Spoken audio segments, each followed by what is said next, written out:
தேவரையாவுடைய பேச்சு ஆற்றலை கேட்டுவிட்டு அங்க செய்தி குறிப்பு எழுதக்கூடிய ஒரு பெண்ணு இந்த அம்மா போய் தேவரையாட்ட போய் கேட்டாங்கன்னா, ஐயா உங்களை போல எனக்கு ஒரு குழந்தை பெற்றுக்கணும்னு ஆசையா இருக்கு. இந்த அம்மாவுடைய என்ன உங்களை திருமணம் முடிச்சுக்கணும்னு கேட்க முடியாம கேட்குற. ஐயா உங்களை போல எனக்கு ஒரு குழந்தை பெற்றுக்கணும்னு ஆசையா இருக்கு. இல்லை அப்பதான் அந்த அம்மாவுடைய எண்ணத்தை புரிந்து கொண்ட ஐயா தேவரையா உடனே சட்டம் தயங்காமல் சொன்னாராம், என்ன போல நீங்க குழந்தை பெற்றுக்கணும்னா 10 மாசம் ஆகும், உங்களுக்கு அவ்வளவு தாமதம் தேவையில்லை, இப்பயே உங்களை என்னுடைய தாயா பாவிக்கிறேன், நீங்க பிள்ளையா ஏத்துக்கிறீங்க. கதையின் முறைப்படி வள்ளிக்கு 13 வயசு பருவத்துல வந்தா காவலா நடக்கும், காதல் தாயா நடக்கும். இப்ப காதலிக்கு வந்திருக்கின்றது எனக்கு மட்டும்தான் தெரியும். ஆக அப்படிப்பட்ட பெண்மகளை முருகப்பெருமானிட சேர்க்க வேண்டும். மொத்தத்துல பார்த்தோம்னு வச்சுக்கோங்களேன், உங்களுக்கு என்னங்க வேலை? எனக்கு அருமையா வாசிக்கிறது, உங்களுக்கு பின்பாட்டு வர்றது. அதே போல உங்களுக்கு என்ன வேலை? நடையமைத்து கொடுக்குறது. அதே போல உங்களுக்கு சப்போர்ட் இருக்கு. அதே போல தாளம். இப்படி ஒவ்வொருத்தவங்களுக்கும் ஒவ்வொரு வேலை இருக்கு. ஆனா எனக்கு என்ன வேலை தெரியுமாங்க? என்ன வேலை? சின்ன வீடு தயார் பண்றது. சபாஸ். எல்லாரும் பண்ணுவீங்க. அப்ப கோவை பழம் அங்கே இருக்கே நத்தி வரத்தில் அலையே நீ போய் கூட சொல்ல மாட்டாயோ.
சரி வீட்டுக்கு போனாதான் கணக்கு நடக்குது. நம்ம சங்கத்துக்கு போக வேண்டும் போனா சங்க கணக்கு புள்ளியோட கணக்கம். உனக்கு வேற வேலையே இல்லையா, வருஷம் முழுவதும் அட்வான்ஸ் தான்ன்றாரு. சரி சங்கத்துக்கு போனாதான் கணக்கு நடக்குது. நம்ம நாடகம் நடக்கிற ஊருக்கு போக வேண்டும், வண்டியில ஏறி உட்காந்து உட்கார்ந்தா எனக்கும் பெட்டிக்காரருக்கும் கழகம், சன்னலோரம் தான் சீட்டு வேணும்ன்றாரு. சரி வண்டியில ஏறினா கழகம் நடக்குது. நம்ம மேடைக்கு ஒருவன் வந்தா இரவுல வள்ளியோட கழகம், இப்படி இரவுலே கழகம், பகலிலே கழகம், கழகம் செய்யணும். இந்த உலகத்தை வாழ வைக்கின்ற நோக்கத்தோடு எப்படி பள்ளத்தை நோக்கி தண்ணி போடுதோ அது போன்ற உங்களை போன்ற நல்ல உள்ளங்களை தேடி அடியே இடத்துல வந்துட்டால் ஆக எனக்காக இதைக்கு எனது உயிரோடு மேலான அன்பு நாராயக்கடா ரசிகர்களுக்கு உங்கள் அத்தனை பேருக்கு நன்றி கலந்த வணக்கத்தை தெரிவித்துக் கொண்டு ஆக அதலம் முதலம் சுதலம் ராஜலம் மத்தியலோகம் சத்தியலோகம் தவலோகம் பூலோகம் எமலோகம் கல்லகம் ஜல்லகம் சொல்லக்கூடிய 17 லோகம் சென்று என் மாதா பிதாவை வணங்கி வெள்ளைகளுக்கு வெள்ளைகள் உண்டு வெள்ளை எரியாசனத்தில் விற்றுப்பால் எம்மை அரசரோடு சரியாசனம் அமர் வைக்கும் என் தாயே என்று சொல்லக்கூடிய என் தாய் கலைவாணியை கண்டு நல்ல ஆசைகளை பெற்றுக்கொண்டு இந்த உலகிற்கெல்லாம் செய்ய வேண்டும் தொண்டு அவசியம் நம்ம ஊர்ல கழகம் உண்டு. அப்படிப்பட்ட கழகம் செய்ய வேண்டும் என்றால் யாரை வணங்க வேண்டும், எவரை வணங்க வேண்டும் என்று பார்த்தால் ஓடினேன் ஓடி வாடினேன் வாடி வருந்தேன் மனத்தால் கூடினேன் காடி நாடினேன் நாடி நான் எங்கும் கொண்டு கொண்டேன் நாராயணா நாராயணா என்று சொல்லக்கூடிய எழுதுவார்கள் ஸ்ரீமன் நாராயணன் அந்த மாதவனை கண்டு நல்ல ஆசைகளை பெற்றுக்கொண்டு இந்த உலகிற்கெல்லாம் செய்ய வேண்டும் தொண்டு என்று உறப்பட்டேன். அங்கு விட்டு போகணும். கோயிலாமல் இதனா குளங்களாமல் இதனா கோயிலும் குளங்களும் விட்டாலும் ஆவது முன்னிடத்திலே அழிவது முன்னிடத்திலே அழியாத குலம் கொண்ட ஆசா இங்க இருக்கும் அடியார்களுக்கெல்லாம் மறுவாயடா ஈசா அவனே அந்த சதுரகிரி வாசன் அந்த கைலாசன் அதனை வணங்கி கிரியா சக்தி யோக சக்தி ஞான சக்தி என்று சொல்லக்கூடிய ஆதிபரா சக்தி அவள் இல்லையே எனக்கே இது கீர்த்தி என்று சொல்லக்கூடிய மதுரையிலே மீனாட்சி, காஞ்சியிலே காமாட்சி, காசியிலே விசாலாட்சி, இப்படி ஊருக்கு ஒரு உருவம் உண்டான அகிலாண்ட பரமேஸ்வரி ஆதிபரா சக்தி அன்னவளை வணங்கி இந்த பூலோகத்தை அடைந்து விட்டேன். இந்த பூலோகமோ குறிஞ்சிடம் குறிஞ்சின் கடவுளோ வந்தன் கந்தன் நந்தையோ பரமன் பரமன் அணிந்திருப்பதோ பர்வதம் பர்வத்தை கூட துரியோன் துரியோன் நண்பனோ கர்ணன் கர்ணன் தந்தையோ சூரியன் சூரியன் அல்லை பெற்றவன் அகத்தியன் அகத்தின் ஆசை பெற்றவன் ஆஞ்சநேயன் ஆஞ்சநேயன் கொண்டு வந்ததோ சஞ்சீவி பர்வதம் அதை அளித்தவனோ ராமணேஸ்வரன் ராமசத்தோ திருமால் திருமால் மார்க்கத்தில் ஏற்பட மகாலட்சுமி இப்படி தேவர்களுக்கெல்லாம் அதிபதியாக வழங்கக்கூடிய அள்ளல்போம் அல்வினைப்போம் அன்னை விட்டு போன்ற தொலைப்போம் போகா துயரம்போம் நல்ல உடம்பதிக்க அந்த மாண்புடைய கோபுரத்தில் விட்டு அந்த கணபதி எழுதுவாள் ஆன மொத்தர 5 இடத்துல மூசிக வாகன மகா வாகனங்களில் சொல்லி நமஸ்தே நமஸ்தே என்று சொல்லக்கூடிய அந்த பெருமானை வணங்க வேண்டும் என்று வார்த்தமானார்.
வேதம் 6 சாஸ்திரம் 18 புராணம்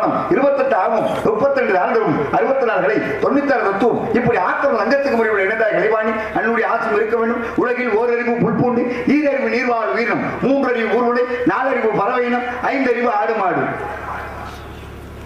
அப்படி நம்மளாம் நினைச்சுக்கிட்டு இருக்கோம். இன்னும் சிலர் மனுஷன்லயும் 5 அறிவோட தான் இருக்கேன், சிலர் மனுஷன்லயும் 5 அறிவோட தான் இருக்கேன். என்ன காரணம் தெரியுமா?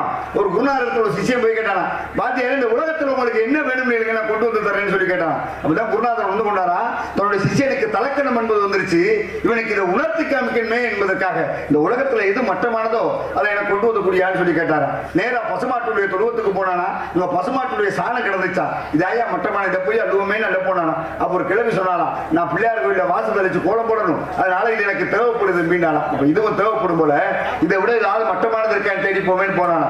போகும்பொழுது பாருங்க ஆட்டுக்குட்டி போடுறது ஆட்டாம்புக்க கிடந்துச்சா, இதாயா மட்டமான இதை போய் அழுவமே நல்ல போனானா.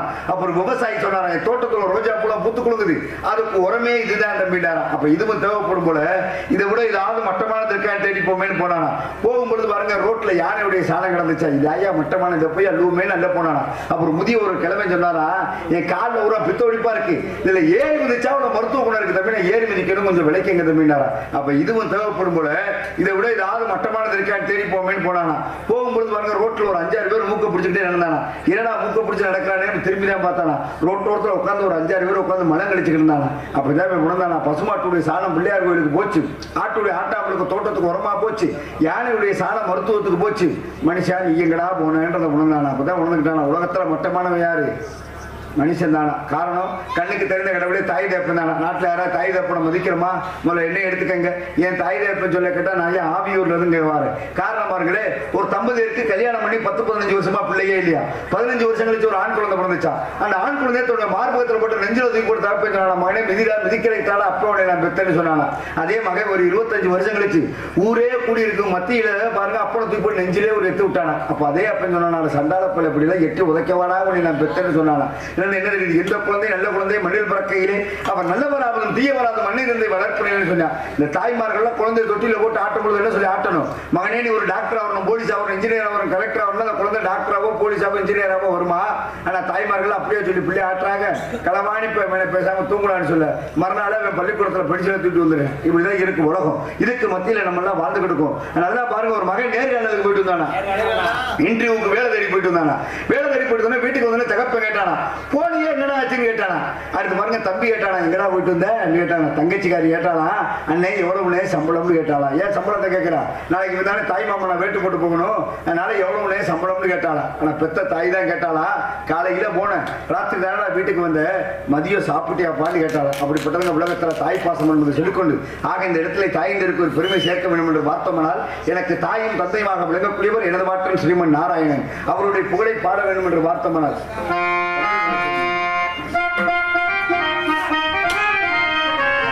பன்னீர் வளர்ந்தெறியும் எங்கள் பரந்தாமரை பாடுங்களே, பன்னீர் வளைக்கொறியும் எங்கள் பரந்தாமரை பாடுங்களே, கோடி தென்னரும் ராகங்களே, எங்கள் ஸ்ரீகிருஷ்ண மூர்த்தி புகழ் பாடுங்களே, எங்கள் ஸ்ரீகிருஷ்ண மூர்த்தி புகழ் பாடுங்களே.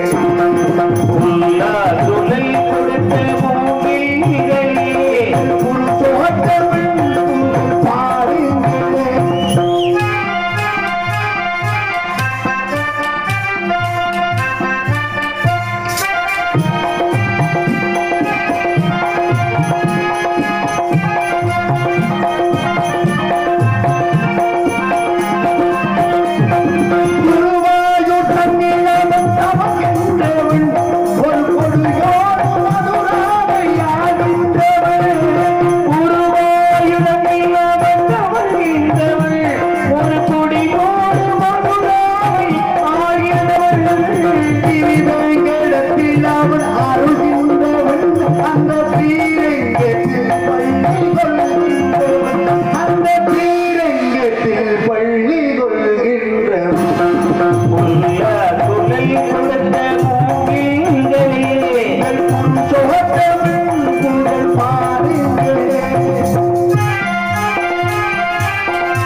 பெத்த தாய்க்கு என்னையா வித்தியாசம் கேட்டார். கட்டின பொண்டாட்டிக்கும் பெத்த தாய்க்கு என்னையா வித்தியாசம் கேட்டார். நான் சொன்னேன் தீபாவளி வந்தா 2 பேத்துக்குள்ள வித்தியாசத்தை தெரிஞ்சுக்கலாம். என்ன சாமி தீபாவளி வந்தா வித்தியாசம்? வேற ஒண்ணும் கிடையாதுங்க. கட்டின பொண்டாட்டிக்கு ஒரு 5000 ரூபாய்க்கு பட்டுச்சேலை எடுத்துங்களே, அப்போ கூட அவ சொல்லுவா அடுத்த வீட்டுக்காரி 7000 ரூபாய்க்கு கட்டிட்டு எனக்கு வெறும் 5000க்கு தான் ஆண்டுவா. அதே பெத்த தாய்க்கு ஒரு 500 ரூபாய்க்கு எடுத்து கொடுத்தோம்னு அந்த தாய் சொல்லுவா எனக்கு எதுக்குப்பா 500 ரூபாய்க்கு ஒரு 200 ரூபாய்க்கு எடுத்து கொடுத்தா போதாதான்னு சொல்லுவா. அப்படிப்பட்டதுக்கு உலகத்துல தாய் பாசம் என்பதை சொல்லிக்கொண்டு அதனாலதான் பாருங்க ஒவ்வொரு நாட்டுல ஒரு பிரச்சனை எல்லாம் இருக்கலாம். ஆனா நாட்டுல எவ்வளவு பிரச்சனை தான் தீர்த்துடலாம். ஒவ்வொரு வீட்லயும் தீர்க்க முடியாத பிரச்சனைன்னு ஒன்று இருக்கும். என்ன பிரச்சனை? அதான் மாமியார் மருமக பிரச்சனை. வீட்டுல தீர்க்க முடியாத பிரச்சனையே மாமியார் மருமக பிரச்சனை. என்ன காரணம் தெரியுமா? என்ன போன்ற இளைஞன் காதலிச்சு கல்யாணம் பண்ணிக்கிட்டானா, கல்யாணம் பண்ண இந்த வீட்டுக்கு வந்த மருமகாரி சொன்னா அத்தை நீங்க தனி கொடுத்துறோம்லாம் போகாதீங்க, எங்க கூட இருங்க, உங்களுக்கு 3 நேரம் சோறு 2 நேரம் காப்பி தண்ணி நான் போட்டு தரேன். நல்ல ஒரு 6 மாசம் கழிச்சு இந்த 3 நேரம் சோறு 1 நேரம் சோறா மாறிச்சு, 2 நேரம் காப்பி 1 நேரம் காப்பியா மாறிச்சு. கடைசியில சோறு இல்ல காப்பி உள்ள வீட்டுக்கு வெளியே திண்ணையில தள்ளிட்டா. திண்ணையில படுத்த படுக்கையா கிடந்து இந்த கிழவி செத்து போயிட்டா. செத்த கிழவி எடுத்துக்கிட்டா. ஆனா கிழவி படுத்து கிடந்தா பார்த்தீங்களா, அந்த இடத்துல ஒரு பாயின் தலகாணி மட்டும் கிடந்துச்சா. இதை போய் இந்த பேரம்புள்ள போய் பாருங்க மடிச்சு சுருட்டி எடுத்துக்கிட்டானா. அப்பதான் பாருங்க இந்த மருமகாரி போய் மயனை சத்தம் போட்டாளா, கிழவியே செத்து போயிட்டாளா, ஏன்டா அந்த பாயின் தலகாணி எடுக்கிறேன்டாளா. அப்பதான் மயங்காரன் சொன்னானா நாளைக்கு உனக்கு தேவைப்படுமா, நீயும் இங்க தானமா வரப்போறேன்டானா. அப்பதான் வந்தாளா ஆகா மாமியாவுக்கு சோறு விடாம கொண்டு விட்டோமேன்றது. ஆக இதெல்லாம் நீங்க கைதட்டணுமே சிரிக்கணுமே இருக்கா சொல்லல, கொஞ்சம் சிந்திச்சு பார்க்கணும். காரணம் பாருங்களே கோவில்ன்றது எதுக்காக தம்பி கட்டி வச்சோம்? சாமி கும்பிட. ஆனா சாமி கும்பிட வாங்க போறோம், அங்கதான் எல்லா விஷயமே நடக்குது. என்ன சொல்றீங்க? பாருங்க சிவகங்கை மாவட்டம் திருப்போணம் தாலுகா மடப்புறம் காளி கோயில் ஒரு கோயில் இருக்கு. அந்த கோயில் என்ன விசேஷம்? பக்கம் தாங்க. அதே போல கோயம்புத்தூர் மாவட்டம் பொள்ளாச்சி தாலுகா மாசாணியம்மன் கோயில் ஒரு கோயில் இருக்கு.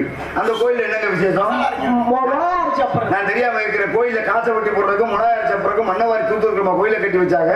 இங்க இருந்து 42 நாள் விரதம் இருந்து பாத யாத்திரை நடந்து பழனி முருகனி திருச்செந்தூர் முருகனி சபரிமலை ஐயப்பனையும் பாக்குறதுக்காக போறோம்.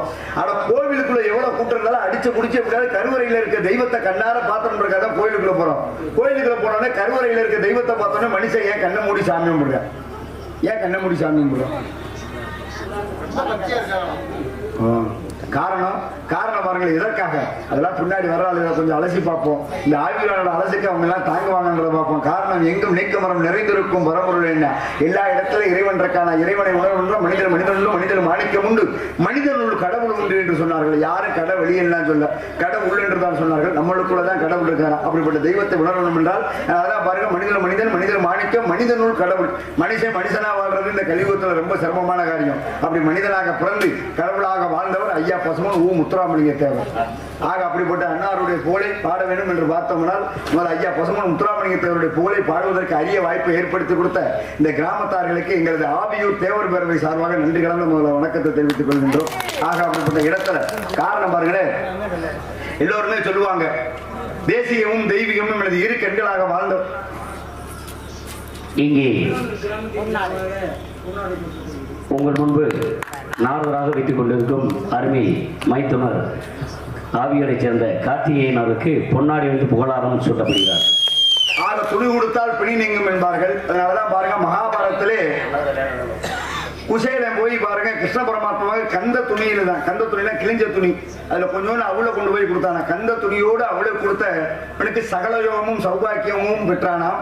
ஆனால் வந்திருக்கும் கலைஞர்கள் அத்தனை பேருக்கும் புத்தாடை ஊற்றி பெருமை சேர்த்த மாபெரும் கிராமத்தார்கள் அத்தனை பேரும் சகல யோகமும் சௌபாக்கியம் பெற்று பெருவாழ்வு வாழ வேண்டும் என்று எல்லாம் வல்ல அந்த 18ஆம் படி கருப்பசாமியோட அருளோடு வாழ வேண்டும் என்று இறைவனை வேண்டிக் கொண்டு எங்களுடைய கலைப்புணியத்துக்கு நன்றி வணக்கம். நன்றி நன்றி நன்றி.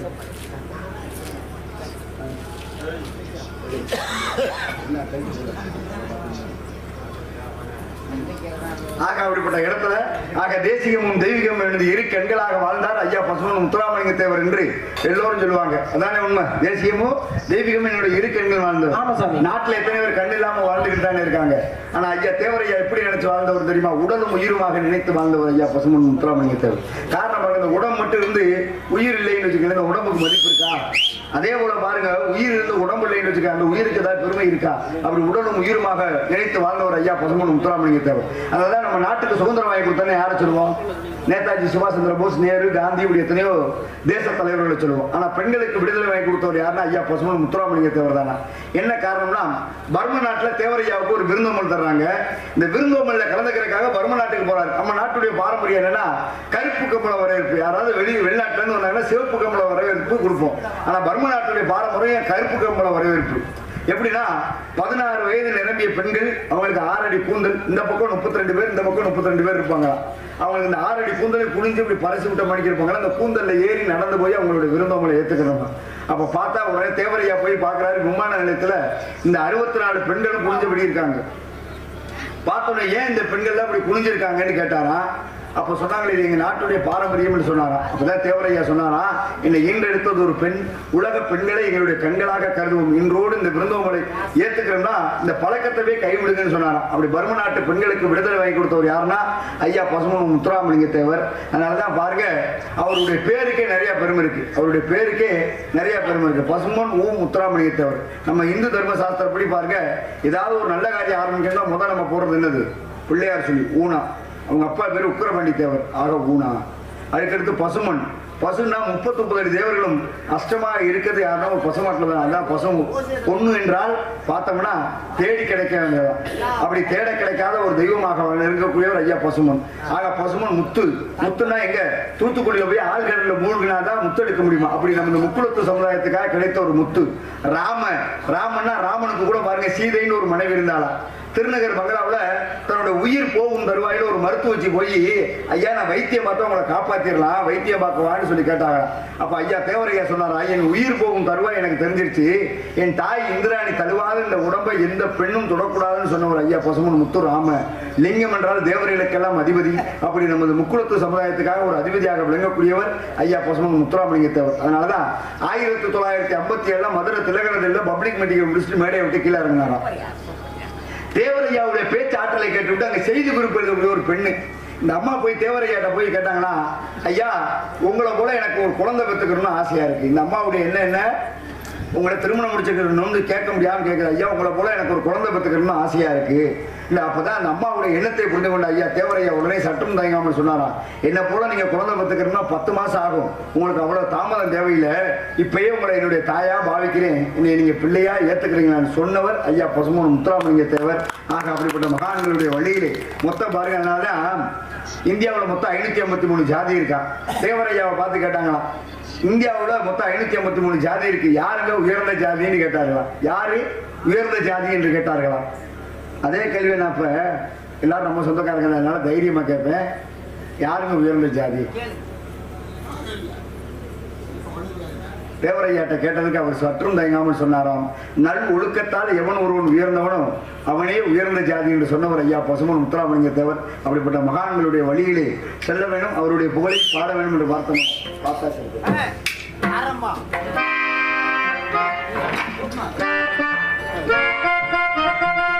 பார்த்தா சரித்திரம் படித்து விட்டால் காவியம், கேட்டா சவுத்து போகுமா, நான் எங்குமே கேட்டுப்பாரு தேவை வேறமா.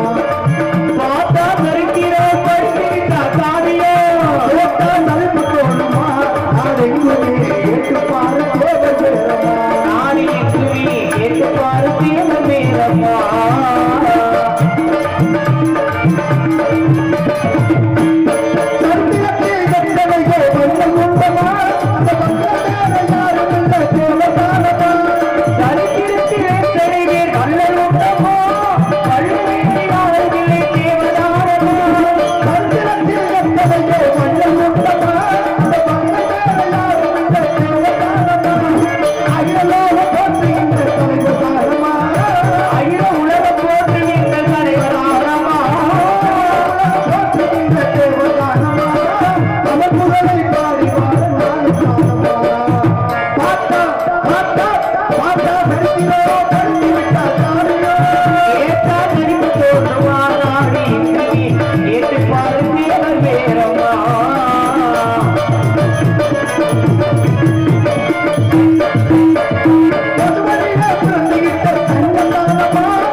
பாட்டையெல்லாம் பாடிவிட்டால் நன்றி நன்றி கைதட்டி அன்புள்ளங்கள் அத்தனை பேருக்கும் எங்களது ஆவியூர் தேவர் பேரவை சார்பாக நன்றி கலந்த வணக்கத்தை தெரிவித்துக் கொண்டு ஆக இப்படி எல்லாம் இருந்துட்டாலும் ஒவ்வொரு மனிதனுக்கு ஒரு ஆசை இந்த உலகத்துல இருக்கு. நடந்து போற மனுஷனுக்கு இப்படி கேளுங்களே, நடந்து போறே உனக்கு என்ன ஆசைனா ஒரு சைக்கிள் இருந்தா நல்லா இருக்கும்னு அவனுக்கு ஆசை. அட சைக்கிள் போறே உனக்கு என்ன ஆசைனா ஒரு பைக் இருந்தா நல்லா இருக்கும்னு அவனுக்கு ஆசை. அட பைக்கில் போறே உனக்கு என்ன ஆசைனா ஒரு கார் இருந்தா நல்லா இருக்கும்னு அவனுக்கு ஆசை. அட கார்ல ஒரே இப்ப இல்லையா உனக்கு ஆசைனா நான் ஒரு தடவையாவது பிளைட்ல போகணும்னு அவனுக்கு ஆசை. ஒவ்வொரு மனிதனுக்கு ஒரு ஆசை இந்த உலகத்துல நடந்து போற மனுஷன் என்ன நினைக்கிறது தெரியுமா? நம்மளுக்கு கீழே திரைவத்துக்கு கால் இல்லாம கை இல்லாம ஆண்டவன் படைச்சிருக்கான், நமக்கு நல்ல கைகால சுகத்தை கொடுத்திருக்காங்கன்னு சொல்லி இந்த ஆண்டவனுக்கு நன்றி சொல்லணுமா? அப்படி யாரும் நன்றி சொல்லணுமா? உனக்கும் கீழே உள்ளவர் கோடி நினைத்து பார்த்து நிம்மதி நாடுனா யார் யார் நிம்மதியா இருக்கா? ஆம்பளை பிள்ளை வெத்தவனுக்கெல்லாம் சொத்து சுகம் சேர்த்து வச்சு வீடு வாசல் கட்டி வச்சு போனா கூலிச்சாமிக்கு ஆசை. பொம்பளை பிள்ளை வெத்தவருக்கெல்லாம் அந்த படிக்க இருக்காரு பெட்டிக்காரு, அவருக்கு என்ன மணிக்கு லட்சணமான மாப்பிள்ளைக்கு கட்டி கொடுத்து போனா அவருக்கு ஆசை. சில பேர்த்துக்கு என் பங்காளிகளுக்கு 12 மணிக்கு திறக்கிற கடையை ஒரு 10 மணிக்கு திறந்தா நல்லா இருக்குன்னு அவனுக்கு ஆசை. தெரிஞ்சா தெரிஞ்சுக்க, தெரியாதால் தெரிஞ்சால்கிட்ட கேட்டு தெரிஞ்சுக்க. ஆக இப்படி ஒவ்வொரு மனிதனுக்கு ஒரு ஆசை இந்த உலகத்துல வந்துட்டாலும் ஆக அப்படிப்பட்ட இடத்துல என்ன அற்புதமான லட்சம் வச்சிருந்தா பேர் என்னங்க? கோடி வச்சிருந்தா செத்ததுக்கு அப்புறம் லட்சாதிபதி எப்படா தூக்கணும்னு சொல்லி கேட்பேன், இல்ல கோடீஸ்வரன் எப்படா தூக்கணும்னு சொல்லி கேட்பேன். அதுக்குள்ளே நம்மளால கொஞ்சம் கொஞ்சம் ஆட்டாடுற நான் பெரியாளா நீ பெரியாளா சந்திச்சு பார்ப்போமா நின்று பார்ப்போமா இல்லடா எதிரடா பாத்துக்கிறோம்னு கேட்கிறேன். காரணம் பாருங்க, 2 பேரும் நடந்து போய்கிட்டு இருந்தாங்க. நடந்து போகும்போது காலில் ஓட்டுக்கு செருப்பு வந்து போச்சான். அந்த உடனே அப்பதான் பக்கத்துல இருந்த வீட்டுல வச்சு ஐயா நடந்து வந்த புது செருப்புங்க அந்த போச்சு, இது உங்க வீட்டு வாசல்ல வச்சுக்கிறேங்க, நான் திரும்பி வரும்பொழுது எடுத்துக்கிறேங்கன்னு சொன்னானா. அப்பதான் அந்த வீட்டுக்காரர் சொன்னாராம், தாராளமா வச்சுட்டு போங்க தம்பி, எடுத்துக்கங்க தம்பினாரா. அதே போல 10 நாள் கழிச்சு 2 பேர் நடந்து போறான்.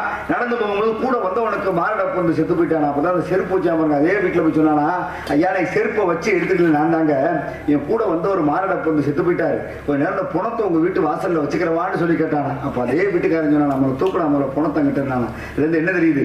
அந்த செருப்புக்கு இருக்க மரியாதை மனிதனுக்கு கிடையாது. மனிதா நீ ஒரு பொய்யடா காற்று அந்த பையடா பெருமன்பாண்டம் தானடா, தூங்கும் போது வாங்க மூச்சு சொல்லி மாறி போனாலும் போச்சு. இன்றைக்கு ஆழ்வார் நாடு நாளை கையில் எடுப்பார் ஓடுன உடல் ஒன்றுக்கு முதலாத கூடு நீ இருக்கும் இடமோ சுடுகாடு எண்ணிப்பாரோட மனித வாழ்க்கையே பெரிய வெக்கக்கேடு என்று பாப்பன் சுவாமிகள் சொன்னார். ஆனா யார் யா கேட்கிறேன், கொஞ்சம் கொஞ்சமான மாலை ஆட்டாடுறேன்.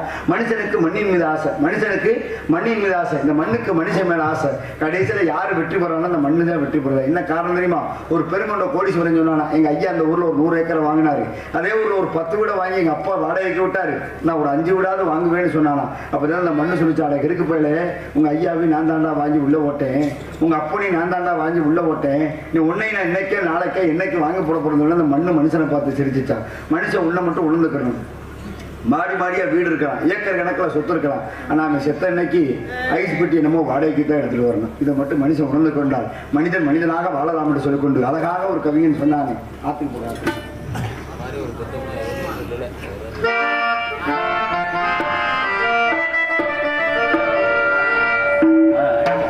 ஆத்துக்கு பக்கம் ஆத்துக்கு பக்கம் ஆத்து துறக்குற ஊத்துக்கு பக்கம் யாரோ அது நம்பி இருந்தது அடிதானாக வளர்ந்த ஒரு தாயாரு தந்தை யாரு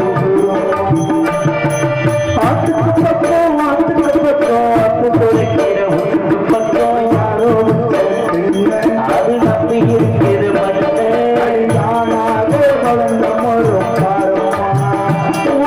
தாயாரு தந்தை யாரு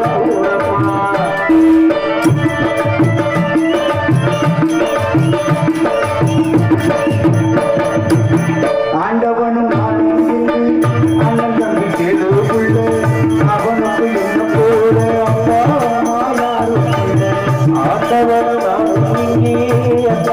கேளுக்குள்ள அவனுக்கு என்ன போல அப்பா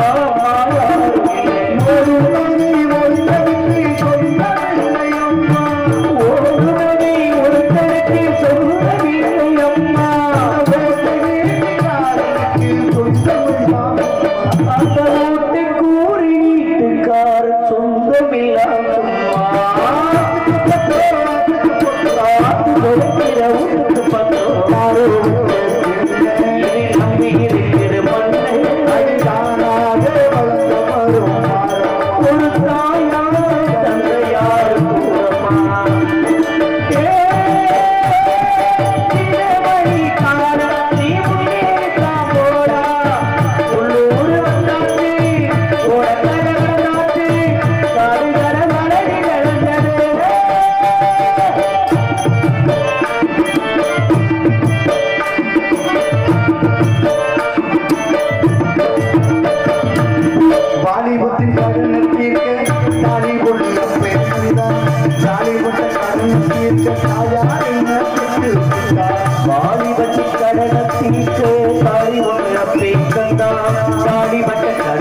பெத்த தாயா என்ன தூக்கி போட்டா நம்ம சுமந்து பூமி என்ன கணக்கு போட்டு இருக்குது அது நம்மை சுமந்து பூமியும் ஒரு கணக்கு போட்டு இருக்குது அதனால தாண்டி வரும் காதை அது நாளை நாமும் வரவுக்காக இன்று நம்மை சுமக்கிறேன் ஆத்து துறைக்கிற ஒன்றுக்கு பட்டவனாரோ இது நம்பி இருக்கிற மண்ணு அரிதானாக வளர்ந்த ஒரு தாயாரு இது தாராத வளர்ந்த மரம் தாரமா ஒரு தாயாரு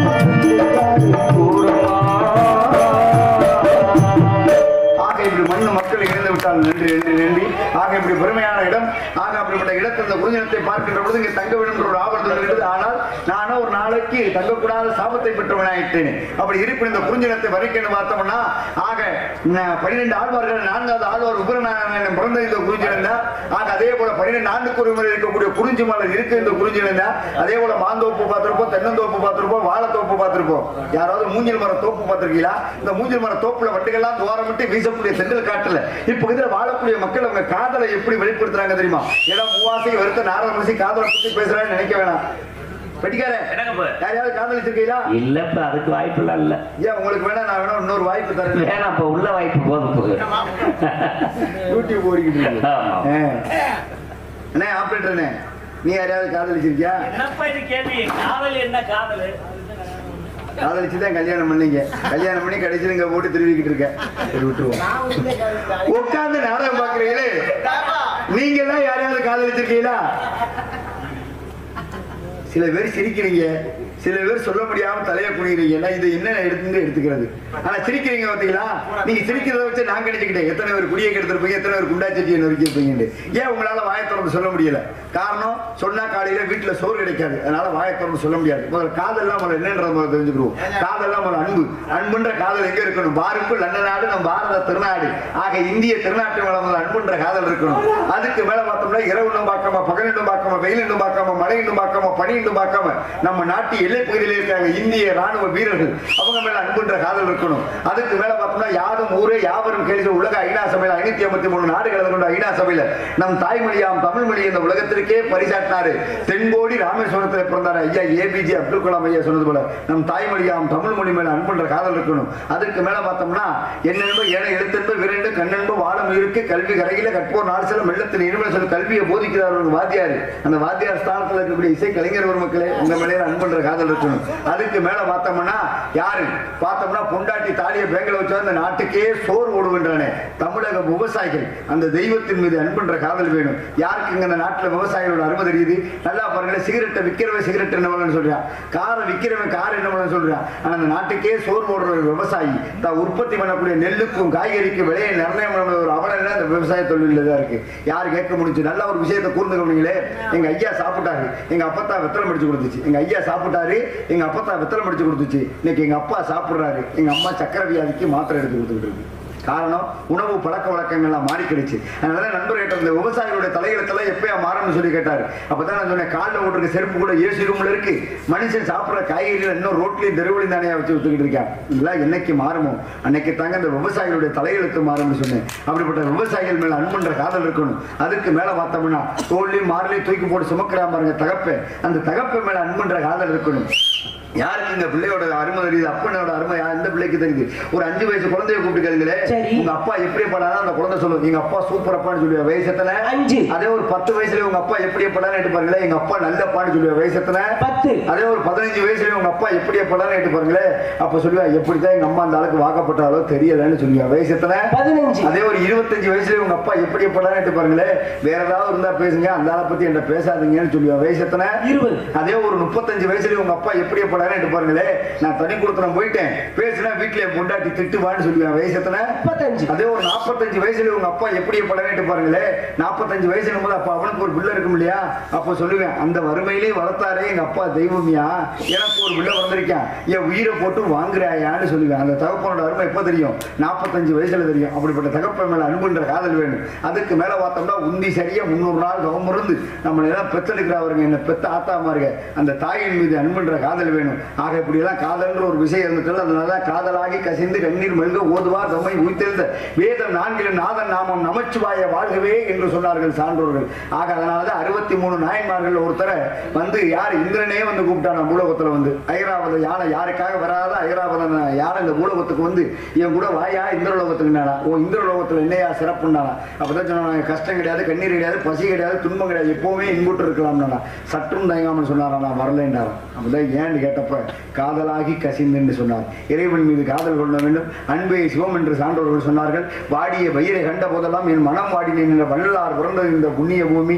அதே போல தனி ஒரு மனிதனுக்கு உணவுலை என்றால் இந்த ஜெகத்தையே அழித்து விடுவோம் என்றார். முண்டாசு கட்டிய மூத்த புலவர் எட்டயபுரத்தில் பிறந்த பாரதியார் பிறந்தது இந்த புண்ணிய பூமி. தேசியமும் தெய்வீகமும் எனது இரு கண்கள் சொன்ன பசுமும் முத்துராமலிங்கத்தவர் வாழ்ந்தது இந்த புண்ணிய பூமி. இப்படி எத்தனையோ மகான்கள் பிறந்த புண்ணிய பூமி இந்த தமிழ்நாடு. அப்படிப்பட்ட தமிழ்நாட்டுக்கு ஒரு பெருமை இருக்கின்றது. ஆக அதோட கூடுதல் நம்மளுக்கு பெருமையை சேர்க்கணும்னா யாராவது இங்க கலகம் செய்ய வந்திருக்காங்களா? ஏதாவது சத்தம் கிட்ட கேட்கணும். சத்தம் அழகான காணம் அற்புதமான காணம். இந்த சத்தத்தை கொஞ்சம் நாளாவே சங்கத்துல காணா. ஆக அப்படிப்பட்ட அழகான காணம் அற்புதமான காணம் இது போன்ற காணத்து வரைக்கும் இந்த வட்டாரத்துல காணம். அப்படிப்பட்ட பெண்மக்களுடைய அழகை வர்ணிக்கணும் பார்த்தோம்னா கொஞ்சம் நஞ்சம் கிடையாதுங்க. சத்தம்னா சும்மா எல்லாத்தையும் சத்தம்னு சொல்லிட முடியாது. எல்லாத்தையும் சத்தம்னு சொல்லிட முடியாது. ஆக அப்படிப்பட்ட சத்தம் இந்த சத்தம் ஏன் ஆளோடும் சோ என்று போட வேண்டிய காரணம் என்ன? இதற்காக ஆளோடும் சொல்லணும். இப்ப நம்ம பெட்டிக்காட்டே வச்சுக்கிறோமே வைத்து வர சொல்லுங்க. உங்க வீட்டு வாசல்ல ஒரு கோழி மேய்ஞ்சிச்சுன்னா எப்படி வரட்டுவீங்க? சூண்டா அதே ஒரு ஆட்டுக்குட்டி வந்து மேய்ஞ்சுன்னா ஒரு பசு மாடு வந்து மேய்ஞ்சிச்சுன்னா அளவாட பேசாம வாங்கி கொடுக்கலாம் போல. ஆமா மாடு என்ன கிராமத்துல இருந்தவங்களுக்கு மாடை பத்தி தெரியாம. ஆனா பாருங்க இதெல்லாம் அப்படி வரட்டும். இந்த அம்மா மட்டும் ஏன் ஆளோலம் சோன்னு சொல்லி பறவை வர்றது? சூ சூ மாறின்னு சொன்னா பறவைகளா ஓடாது. ஏன் ஆளோலம் சோன்னு சொல்ல வேண்டிய காரணம் என்ன? எதற்காக காரணம் பாருங்களே. கோவில்ல கும்பாபிஷேகத்தப்ப வேதம் சொன்னால் கருட பகவான் வர கழுகு வரும்ன்றது பிராமணனுக்கு தெரியும்.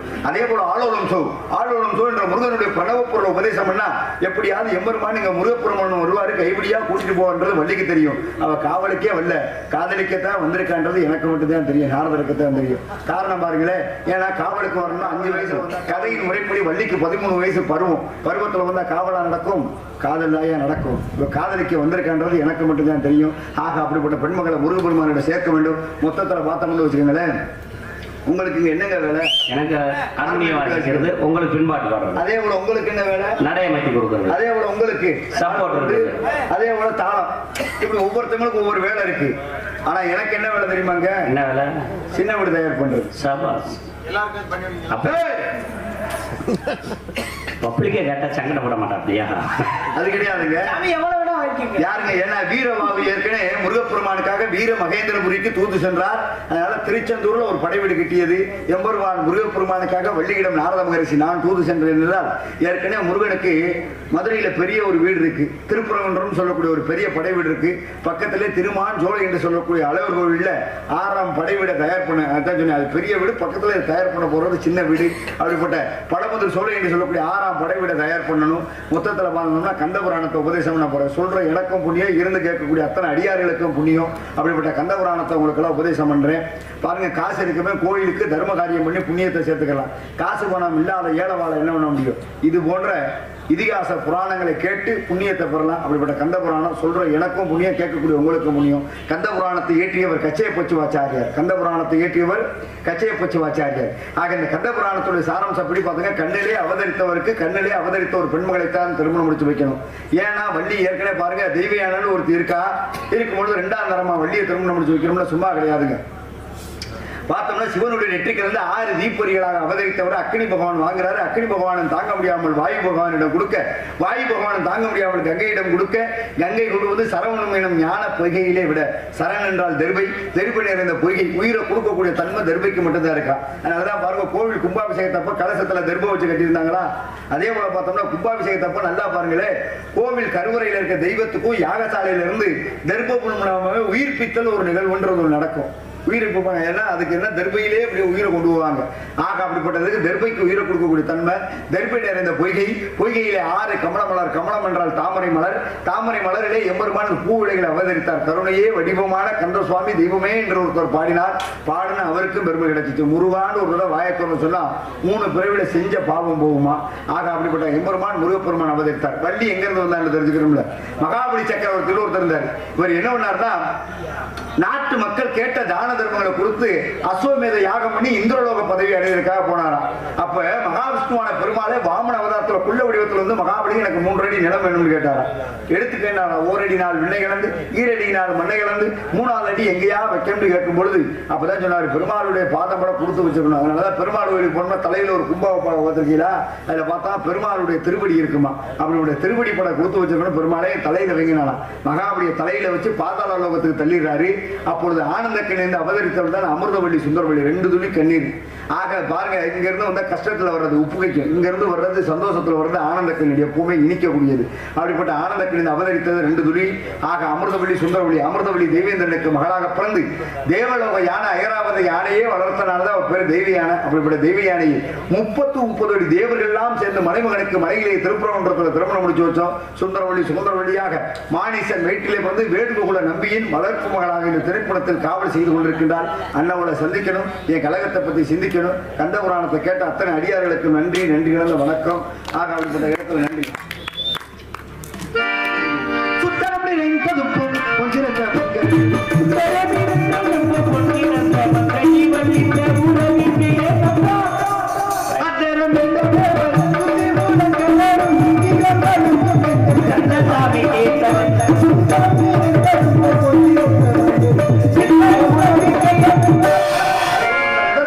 எண்ணி பார்ப்பதற்காக இந்த பெண்ணுக்குள்ளாக அங்கும் இங்கும் அவன் தான் இடத்துக்கு அரியவன் தெரிகின்றது. வந்திருப்போன் கோமாடியா ஏமாடியா தூக்கு வாடியா இல்லை என்னை எய்த்திருப்பது வாடியா. பாட்டுக்கு பாட்டெடுத்து நான் பாடுவது கேட்டாயோ, துள்ளி வரும் பிள்ளலையே நீ போய் தூது சொல்ல மாட்டாயோ.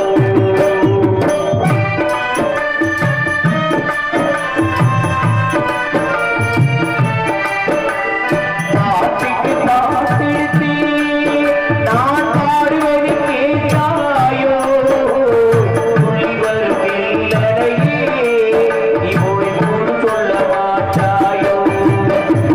குட்டியே அங்கிருக்க கோவை பழம் இங்கிருக்க தத்தி வரும் பிள்ளையே நீ போய் தூது சொல்ல மாட்டாயோ.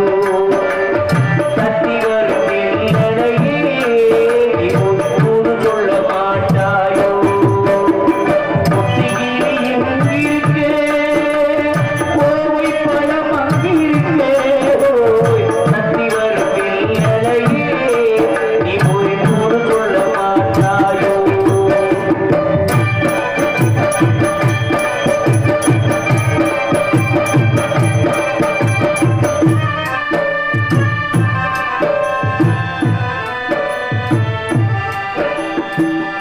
இளவானம் தண்டாவே இழுக்கிச்சும் கொடியாவே இருக்கிறவனே கையில் பிடிக்க இரவெல்லாம் குளிர்ச்சி இல்லாத ஆசையே இம்மனசே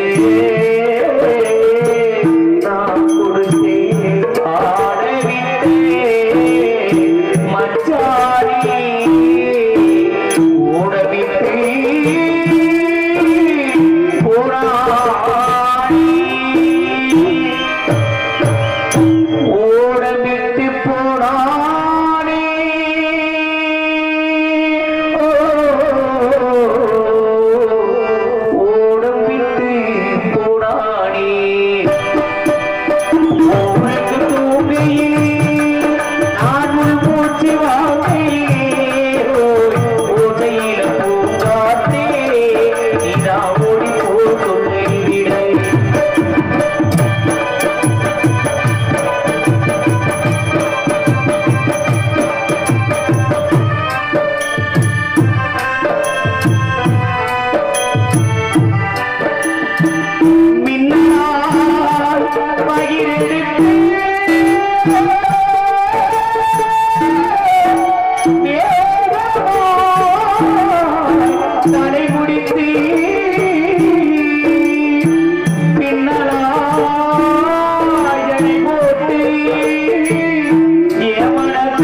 நன்றி நன்றி நன்றி